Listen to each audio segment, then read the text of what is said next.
हेडलाईन्सचे प्रायोजक आहे NBC bearings, लांब पळण्यासाठी। रेल्वे मार्गावरील पाणी काढण्याचं काम सुरू, मुंबईकरांनी सावधगिरी बाळगावी, यंत्रणांचं काम सुरू, मार्ग नक्की निघेल, मुख्यमंत्री शिंदेंचं मुंबईकरांना सहकार्याचं आवाहन। मुंबईतील मुसळधार पावसाचा लोकल रेल्वेला फटका, मध्य रेल्वेची वाहतूक धीम्या गतीनं सुरू, बस पकडण्यासाठी प्रवाशांची मोठी गर्दी। मुसळधार पावसाचा हार्बर रेल्वेलाही फटका, हार्बर रेल्वे 10 ते 15 मिनिटे उशिरानं, रेल्वे स्थानकांवर प्रवाशांची गर्दी, पनवेल ते वाशी दरम्यानची वाहतूक सुरू। मालाड सबवे वाहतुकीसाठी बंद, साचलेल्या पाण्यात कार अडकली, पांगुरनगर लिंक रोडवर मोठं झाडही पडल्यानं लिंक रोड सुद्धा बंद। मुसळधार पावसाचा आमदारांना फटका, संजय गायकवाड, अमोल मिटकरी, जोगेंद्र कवाडे, अनिल पाटलांसह 10 ते 12 आमदार ट्रेनमध्येच अडकले। मुसळधार पावसाचा अधिवेशनावरही परिणाम, विधानसभेचं कामकाज आज उशिरानं सुरू होणार। मुसळधार पावसाचा विमान उड्डाणांवरही परिणाम, नागपूर मुंबई विमानसेवा 4 तास विलंबानं, नागपूर विमानतळावर 1 मंत्री आणि 5 आमदार अडकले। मुंबईत रात्रीपासूनच पावसाची जोरदार बॅटिंग, आतापर्यंत 300 मिलीमीटर पावसाची नोंद, सकाळ सत्रातील शाळांना सुट्ट्या घोषित, घरांमध्येही पाणी शिरलं।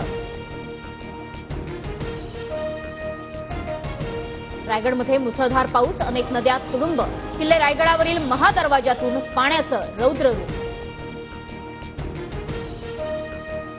पुण्यातून मुंबईकडे जाणाऱ्या 2 रेल्वेगाड्या रद्द, जोरदार पावसामुळे डेक्कन क्वीन्स, सिंहगड, प्रगती एक्सप्रेस रद्द।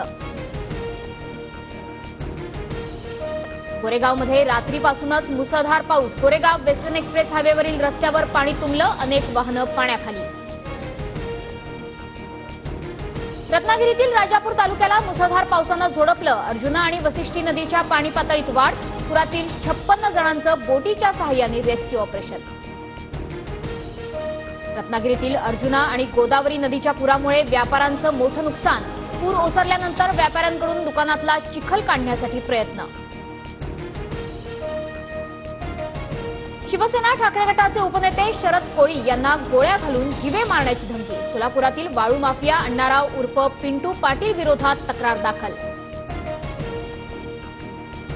मराठा ओबीसी आरक्षणासंदर्भात आज मुंबईत सर्वपक्षीय बैठक, मुख्यमंत्री आरक्षणासंदर्भात सर्व पक्षांच्या नेत्यांचं मत जाणून घेणार, शरद पवार, उद्धव ठाकरे, राज ठाकरेंनाही बैठकीसाठी निमंत्रण। शरद पवारांनी पिपाणी चिन्हाबाबत घेतलेल्या आक्षेपावर आज सुनावणी, पिपाणी आणि तुतारी चिन्हामध्ये साम्य असल्याचा आक्षेप, विधानसभेला पिपाणी चिन्ह न देण्याची मागणी। पुण्यात पुन्हा एकदा हिट अँड रनची घटना, अपघातात पोलीस कॉन्स्टेबलचा मृत्यू तर 1 जण गंभीर जखमी। वरळी हिट अँड रन प्रकरणी शिंदे गटाचे उपनेते राजेश शहा यांच्यासह चालकाला अटक, कार ड्रायव्हर चालवत असल्याचा शहांचा जबाब, तर कार मिहीर शहाच चालवत असल्याचा जखमी व्यक्तीचा दावा। अपघातानंतर मिहीर शहा फरार, गोरेगावमध्ये नातेवाईकाच्या घरी आणि नंतर मित्राकडे गेल्याची माहिती, मिहीर शहाचा पोलिसांकडून शोध सुरू।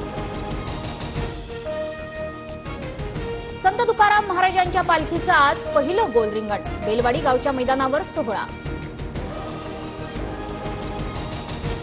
मुख्यमंत्री लाडकी बहीण योजनेच्या कामासाठी जास्त पैसे घेणाऱ्या सोलापुरातील 2 नेट कॅफेवर गुन्हा दाखल, योजनेतील फीची रक्कम न आकारता 100 ते 200 रुपये घेतल्याचा प्रकार। पंतप्रधान नरेंद्र मोदी 2 दिवसीय रशिया दौऱ्यावर, राष्ट्राध्यक्ष व्लादिमीर पुतीन यांची भेट घेणार, दोन्ही देशांमध्ये महत्त्वाचे करार होण्याची शक्यता।